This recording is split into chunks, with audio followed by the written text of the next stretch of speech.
Hello YouTube, this is Financial Ben from thefinancialsurvivalist.com, and I am just out in the mountains hiking with my dog Beans, and I decided to check in with you guys. This video is going to be a little shaky, so I apologize. If you get dizzy, just look away. So I've been thinking a little bit about what does all this that I'm doing, homesteading, permaculture, what does wilderness survival, what does all this have to do with financial survival? And when it comes down to it, it's all about your expenses and what you have to maintain. So the higher your expenses and the more the maintenance requirements are, the harder it is to survive financially. The more you have to survive financially. So just a simple example is your rent.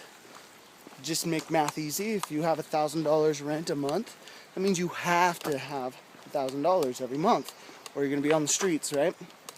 Now, if you, instead of paying $1,000 in rent, you buy a duplex and live in one side, and the other side pays your rent or pays the mortgage, then what's your basis? What's your expenses?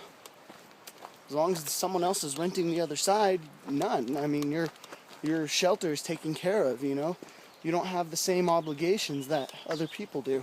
That means that the $1,000 a month that you had that was going towards rent every month can now go towards building your wealth.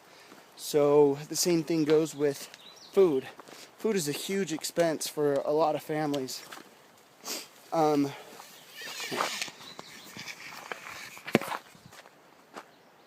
Beans is taking a break.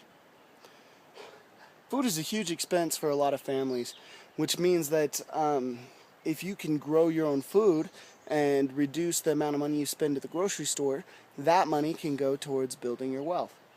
So financial survival isn't just about making good investment choices, it's about making good life choices, making sure you don't overextend yourself on your housing expenses and stuff like that. I mean, a nice house up in the mountains with a huge pool and a beautiful green grass, that's nice, but I mean, what's the cost? You're going to spend the rest of your life working just to be able to have that house.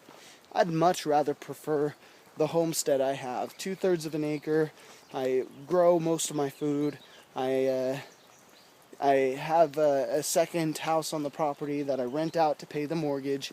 You know, my expenses are fairly low. Now, I like to spend money, and doing a lot of the preps that I like to do costs a lot of money. So right now, I still work, and I enjoy real estate, but I have to work in order to support my habits of prepping and stuff like that. So, but that's a choice, you know. If it came down to it, and my wife and I lost our jobs, we'd still have a roof over our heads, and we'd still have food, because we can grow our own food, you know, for very, very minimal cost. And that, to me, is financial survival. We are not dependent upon someone else. We are not dependent upon a paycheck. No matter what happens financially, emotionally, and physically, we will survive. So that's what all I'm doing has to do with financial survival. It all ties in to just security, you know, knowing that whatever happens, we'll be okay. So thanks for watching. Again, this is Financial Ben from the Financial Survivalist, checking in from up in the hills. Go for a walk. Get outside, dude. I don't know, to me, this is like the best way to just connect with nature and spirituality and life, dude. This is life. So thanks again for watching.